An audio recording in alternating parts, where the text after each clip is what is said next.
Video viral memperlihatkan aksi dua pria kocak. Video viral tersebut diunggah oleh pengguna media sosial TikTok @orkagen29. Video viral ini sudah ditonton sebanyak 1,7 juta kali oleh pengguna TikTok sejak diunggah 1 hari yang lalu.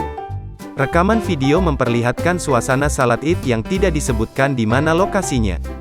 Jemaah pria salat Id di sana tampak membludak hingga harus menggunakan halaman. Banyak jemaah pria yang menggelar sajadah di halaman masjid. Namun, ada 2 orang jemaah pria yang mencuri perhatian sebab aksi kocaknya. 2 pria ini memilih tempat salat Id anti-mainstream tidak seperti jemaah yang lain. 2 pria itu salat Id di dalam ruang ATM.